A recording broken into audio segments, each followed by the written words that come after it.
Hi guys, how are you? Just here in Dublin Bay in Dún Laoghaire. Look at that for such a smooth bay.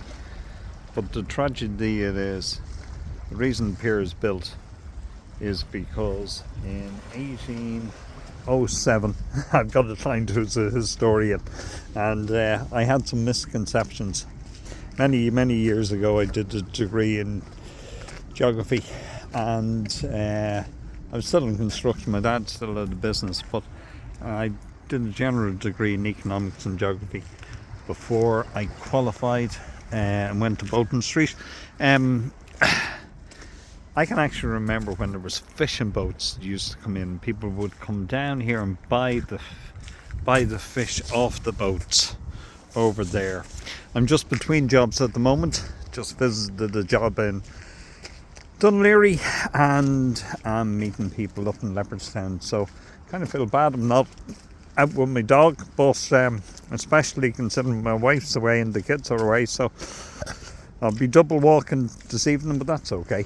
That's brilliant. Hard to believe the reason that these piers were built was because roughly the Rochdale, I think it was, and the Prince of Wales, 2 boats were lost here, losing up to 400 people. It's hard to even fathom that, isn't it? And that was the purpose that the piers were, that was 1807.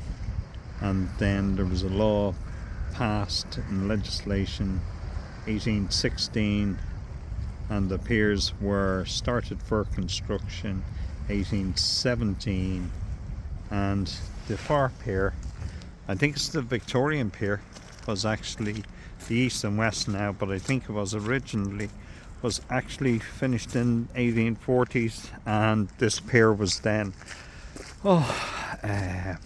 later on another 30 or 40 years after that. So maybe I wasn't listening to the line when she told me, oh, she'd kill me. Very funny. She's actually an incredible lady. 6 generations they can trace back the family house, and there's been a family member in the same house for 6 generations in Dún Laoghaire. Some legacy. I don't get out, even though I do loads of work around here, I don't get out to walk the pier often enough. Look how beautiful it is. The construction of it, if you go to the far pier and you look up, you can see that the dart line is very close to it, and the dart line actually didn't invent itself. That was actually on the first tracks in Ireland. The first tracks in Ireland go from the pier to Dalkey, Killiney, depending on which way you want, or which way you want to frame it. But it was actually, all of this granite comes from I actually thought it was the Killiney Hill, so I'm going to call it Killiney Hill Quarry. Other people refer to it as Dalkey Quarry, but those blocks and all of these building blocks were brought down from the pier along what is now called the Metals, and that's the first railway line in Ireland. And was it actually motorised? I don't know, but it was the first tracks to bring down the materials. And then the first railway line in Ireland is the railway line there that went from Kingston, the old Dún Laoghaire, into town, and for Queen Victoria coming. And there's actually a property I worked on in Turringer where she was actually meant to have stayed for that visit. Quite an extraordinary thing, isn't it? Absolutely love it. Size, the shape, the cuts, the intensity. Can you imagine the man hours and labour and materials 180, 200 years earlier? Well, it's just absolutely flabbergasting. that there is so much effort to go in. Currently, there's a lot of effort in any project, but current projects in this location, Dún Laoghaire-Rathdown, I'm actually out in the Dún Laoghaire-Rathdown goes all the way to Rathfarnham, and I'm kind of on the boundary of it. I'm born and raised here all of my life, absolutely love it. Current rates of construction are between 3,000 3,500. That's what I'm actually doing, and at the moment I'm in the middle of a predictive analysis, and I'm tracking the last 20 projects I have on current rates. And I do this all the time, but I'm going a little bit deeper this time, trying to be a little bit more forensic. And I'm also trying to see, can I get to a predictive stage of what the behaviours of the contractors are and their pricing models, and then what the behaviours are on site. Because anecdotally, as I have conversations with architects and engineers, especially architects, you can actually see patterns of behaviour, and the etiology is often their pricing strategies. And I have one guy now who is about 50,000 below everybody else, and I just feel slight little bit of unease with the amount of work he has on. The factory's so much lower, and I need to check with another couple of quantity surveyors and one of his current clients, and then I need to check his status for solvency as well, just to make sure that everything's up to date. And I actually want to see the turnover as well, because it's one thing to verify the tenders, but that doesn't mean to say you're verifying the organisation, and that extra step needs to be taken. So currently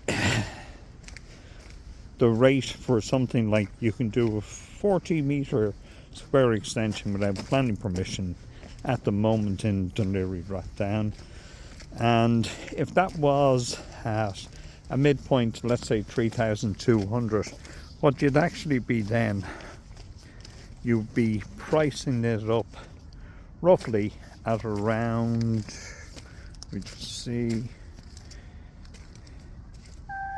about 128k, 130k, and that would include 25 grand for the kitchen, your floors, your sanitary ware, your roof light, your sliders, your windows, your light fixtures, the splashback tiling. But there's creep in all costs.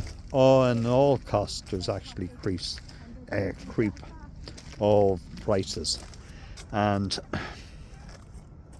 so you could easily see that getting up to 150. And then you've got your architect's fees, which are normally 12%, but some architects don't work. They have a threshold for work. Your quantity surveying fees. I wouldn't usually be involved in an extension. I don't mind. Usually the best thing for me to do if somebody needs help, that is to help set it up. The document control system, cash flow analysis system, payment system, and once I have it set up, that's kind of me done. I'd normally be about 2,500 to set that system up, to control costs, give advice on contracts, but I wouldn't have any involvement in the actual project.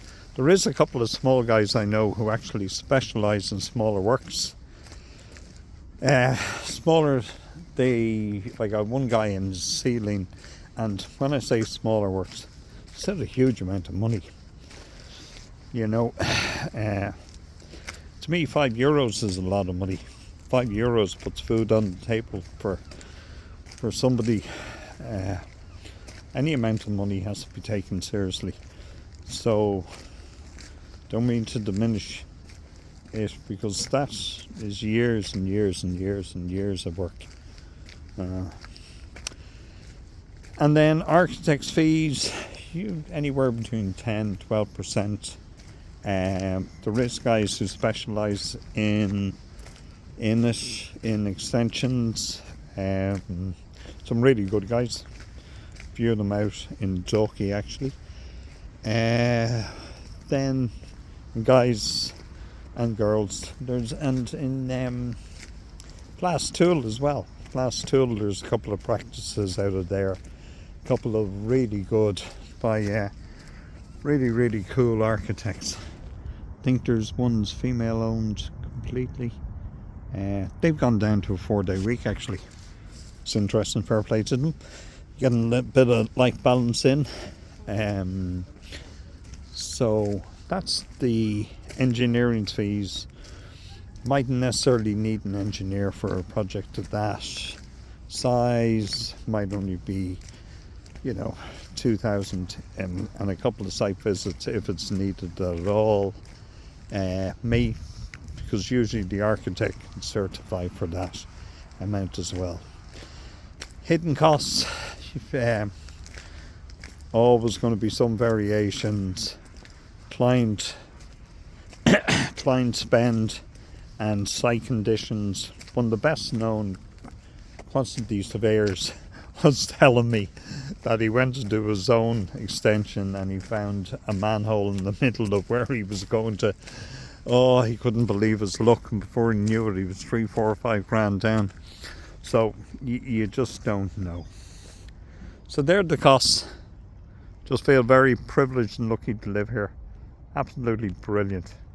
Hard to believe there's a huge marina. So much has changed, and yet it hasn't. Absolutely incredible.